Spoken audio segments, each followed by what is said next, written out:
siglo XX, miremos los pensamientos de Che Guevara. Dice: solo existe un sentimiento mayor que el amor a la libertad, que es el odio a quien se la quita. Siempre vamos a escuchar de parte de la izquierda la palabra amor, siempre. Entonces ellos con ese amor, miremos hasta dónde llegan. Por favor. Dice el Che: déjenme decirles, a riesgo de parecer ridículo, que el revolucionario verdadero está guiado por grandes sentimientos de amor. Vamos ahí en el... Miremos esta gráfica. Esto es una manipulación que hacen los comunistas típica. Miren la gráfica. Entonces aparece el estudiante abrazando al policía, ¿sí?, supuestamente en una protesta. Yo les pregunto, ¿ustedes creen que ese escenario es real? Por favor, eso es un montaje que tiene cierta parte de verdad, para darle un tinte de seriedad. Y es que el camarógrafo de semana, que se ha vuelto el órgano de difusión de la izquierda, ¿qué hace? Le dice al estudiante: esté listo, cuando yo le diga usted vaya a abrazar al policía y yo tomo la foto. Entonces miren cómo titula la carátula: grito de amor y de protesta. Eso no es verdad, esos son estratagemas que utiliza la izquierda. Piquemos en la flechita, por favor. ¿Ustedes recuerdan la impactante carta de Fidel Castro a Chávez? Miremos, esto ya lo habíamos escuchado. Iván Ballesteros es un periodista venezolano que en el año 2007 se atrevió a publicar esto. Él lo hizo en mayo y a final del mes ya le habían cerrado el canal que llamaba Radio Caracas Televisión. Entonces miremos cuáles son las instrucciones que Fidel Castro específicamente le da a Chávez, para que las homologuemos y miremos qué es lo que está pasando en Colombia y si se parece en algo a este escenario. Instrucciones de Fidel Castro a Chávez. Entonces miremos, dice: los árabes ya están listos, Lula está trabajando en Brasil y las FARC las has sancionado tú. De nadie es desconocido que las FARC tuvieron todo el apoyo del gobierno venezolano. El pueblo está muy cerca del poder, los pobres son mayoría, lo que ellos trabajan. Y tienen poca memoria, inyéctales desesperanza y acusa del pasado a la democracia, que todos los males identifícate con ellos. Emoción. Aprende a manejar la ignorancia. Qué pena, pero es que tiene una fallita. Entonces aprende a manejar la ignorancia, es decir, como la gente no conoce cuáles son los orígenes reales de la izquierda, aprovechan la ignorancia de la gente para prometerle cosas que realmente ni van a cumplir y las han cumplido. Y si no, yo me atrevería a retar a cualquiera de los presentes que me mostrara el primer país socialista radical que haya podido funcionar en el mundo como tal. No te preocupes por los ricos y clase media, no son más del 80% de tus pobres. Se lo puedo mostrar aquí en estadísticas y lo vamos a ver más adelante. Los ricos salen corriendo si les haces ¡pum! Entonces ellos, ¿para quién fabrican el discurso? Para los estratos 1, 2 y 3, ni siquiera para el estrato 4. Entonces, ¿por qué? Porque son mayoría, son el 80%. Frente a un 20%, ahí no hay nada. Sigamos, por favor. Miren las otras estratagemas. A los católicos les encantan las menciones de la Biblia o de Cristo, y son la mayoría en Venezuela. Son unos bobalicones, mientras la iglesia esté dormida aprovechan. Cuando decidan moverse, ya estarás instalado. Si ves a algún sacerdote alebrestado que no esté conforme, cómpralo, llámalo, gánatelo, porque si el pueblo cristiano se te revela, esos serán sus últimos minutos. Entonces miren que ellos no creen. De hecho, el principio marxista dice que la religión es el opio del pueblo, ¿cierto? Pero aquí ellos no están aplicando ese principio marxista, o lo están aplicando en parte modificado por la ideología gramsciana. ¿Qué decía Gramsci en 1920? ¿Quién era Gramsci? El fundador del Partido Comunista en Italia. Y estando en la cárcel, el tipo decía: vamos a apartarnos de ciertas premisas que Marx expuso, porque hay que corregirlas. Marx decía: la religión es el opio del pueblo, mientras que Gramsci decía: tenemos que infiltrar todos los estamentos, la clase política, la educación, el clero. Si nos toca hablar de que creemos en Dios, vamos a creer en Dios mientras nos convenga. Saca al Cristo y muéstralo, siempre habla en su nombre. Recuerda que esto a mí me dio excelentes resultados. Pues Yo todavía no había nacido cuando Fidel Castro retomó el poder, pero estudiando la historia, el tipo sí llegó y hablaba todavía de Cristo antes de llegar allá. Entonces, miremos cómo le da las instrucciones a Chávez. Incluye banderas de a Simón Bolívar cuando pueda generar un nuevo nacionalismo. Miren lo que está diciéndole él a Chávez, que es lo que está aplicando Petro aquí en Colombia. Despierta el odio, divide a los venezolanos. Esta etapa te da buenos dividendos, se eliminarán unos a otros, la violencia te ayudará a instalarte más tarde a la fuerza.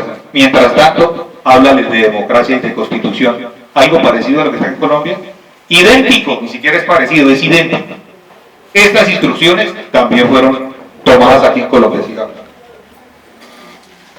Miren, dale dinero y compra la fidelidad mientras cumplan los objetivos. ¿A quiénes? A los políticos que ellos necesiten. Cuando logren lo que quieren, si se oponen, deséchalos. ¿Sí ven? ¿Cuál es el principio? Envíalos a las embajadas, dale dinero para que se callen o sácalos del país para que la prensa no los utilice. Entonces miremos, esto a pesar de que está creado y generado por la izquierda internacional, está siendo reflejado y lo estamos viviendo aquí en Colombia. Los que se opongan siémbrales delitos. Ustedes vieron qué hacía la Guardia Nacional de Venezuela, qué hacía el ejército, las Fuerzas Armadas Bolivarianas. Iban y perfectamente sembraban explosivos, sembraban armas en un apartamento con tal de poder meter a la cárcel a una persona inocente. Siémbrales delitos porque eso los descalifica. Hay un principio que dice que de la calumnia algo queda, ¿cierto? Entonces cuando a uno le dicen, es que fulano de tal es un ladrón, así uno demuestre lo contrario ya es muy difícil y habrá siempre el que va a decir, hombre, si lo dijeron, por algo será. Él logró salir, pero ahí queda la duda. Mantén a tu lado como mínimo a la Fiscalía y al Tribunal. Yo les pregunto, ¿sería que aquí el Ejecutivo que acaba de entregar el presidente Santos conservó la individualidad o la separación de poderes? No, ya desde el Ejecutivo se manejaba todo, lo que el tipo decía era palabra de Dios en los poderes judicial y legislativo también. Entonces desde el Ejecutivo manejaba todo. ¿Cuál es la diferencia con Venezuela? Entonces no es que podemos llegar a ser como Venezuela, ya estamos, ojalá no terminemos peor. Y ahorita ni hablemos de lo que acaba de empezar, porque supuestamente teníamos muchas expectativas. Yo por lo menos, y lo digo con la mayor humildad del mundo, para nadie es más mínimo asomo de pretensión, como empresario ya lo he vivido, y por eso los empresarios, aquí está el primero Alonso que está en Cali y no me deja mentir, allá en el Valle hemos hablado con los empresarios, todo el mundo está escéptico, la gente todavía no quiere invertir, todavía no confían en este gobierno. ¿Y por qué no confían? Porque es que hay gente que dice, bueno, ganó Duque, ya la sacamos del estadio, mentira. El hecho de que haya ganado Duque, no hemos ganado absolutamente nada. De hecho, que tiene más de la mitad del gabinete son de los del antiguo gabinete de Santos, para no ir tan largo. Y no hablemos por ahí de otros estamentos, muy cercanos a nosotros. Entonces, ¿qué podemos esperar? Entonces, los inversionistas están escépticos, dicen, no, pero un momentico, porque es que aquí no nos han garantizado nada. Y aún más, en este momento, el hecho de haber ganado las elecciones por el lado de la derecha, entre comillas, ¿sí?, no nos garantiza nada, son más peligrosas las elecciones del año entrante. Señores, donde la izquierda coloque algunos gobernadores y alcaldes, después de que se adueñen del poder local y del poder regional, les garantizo lo que quiera que colocan presidente en el 2022. De los comités seleccionan los más agresivos para una fuerza de choque armada que puedan necesitar si la cosa se pone difícil. Ustedes han visto cómo salen esos famosos círculos bolivarianos en Caracas y en las principales ciudades de Venezuela a darle garrote y a asesinar a los venezolanos de bien. Eso. Entonces miren que eso viene así, esperemos que aquí no alcancemos a llegar allá. Mire esta perla dentro de las instrucciones. Controla la policía, destrúyela, ponla a tu disposición. En la segunda etapa debes mencionar mucho la palabra revolución, esto emociona a los pobres. ¿Sí ven? Entonces, a ellos va el discurso, dirigido a ellos. Entonces, a uno, yo de pronto, en una charla pasada aquí, les decía que a mí nunca se me olvidará. Cuando yo llegué acá a Bogotá tenía 12 años y llegué de un pueblo de Boyacá. Y empecé a estudiar y de un momento a otro llegaron algunos agitadores profesionales, que ya después entiende uno que es el término agitador de la nacional, a decirle a uno, chinos, es que vamos a pelear contra la bota militar y el imperialismo yanqui, bueno, toda la retaíla desgastada de los mamertos. Pues uno, un pelado de 12 años, de 13 años, se siente Simón Bolívar libertando esta vaina, es así. Pero uno en el fondo, ¿qué quería? Acapar clases. Entonces uno salía, cuando salimos nos dimos cuenta, le habían volteado un carro los teléfonos, le han prendido candela. Yo me pregunto, y después me preguntaba, ¿con eso solucionamos algo del país? No, que subieran los impuestos para poner el carro. Claro, yo no lo entendía porque era un pelado que no pagaba impuestos, los pagaba mi papá. Por eso es que ellos quieren manipular y de hecho quieren decir que ya pongan el voto a los 16 y coger los pelados, y hoy en día los pelados están en eso. Es que la izquierda es la política laica. Entonces encuentra uno hijos de empresarios, hijos de militares, ¿sí? Idolatrando a Petro.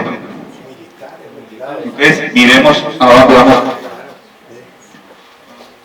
Mire, aquí tiene que fracturar la unión entre los trabajadores y los empresarios. Eso es una función permanente de ellos.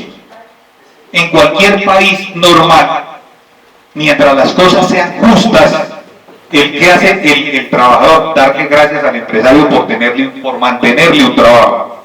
Aquí en Colombia no, así le tengan todas las garantías del mundo, le van a hacer ver que lo están explotando. Entonces, ¿qué es lo que genera? Un resentimiento del trabajador hacia el empleador, o sea, hacia el empresario. Esa es una función que ellos viven en eso. Y mire lo que dice: ataca a los empresarios, acusa a los de hambreadores, fascistas y particularmente acusa a los de golpistas. Entonces cualquiera que no esté proclive a sus propósitos, inmediatamente lo van a descalificar.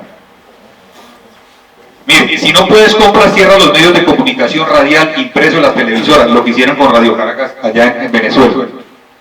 Mire de dónde salen los recursos, porque es que la gente dice, bueno, pero ellos no tienen la plata para hacerlo. No, es que la plata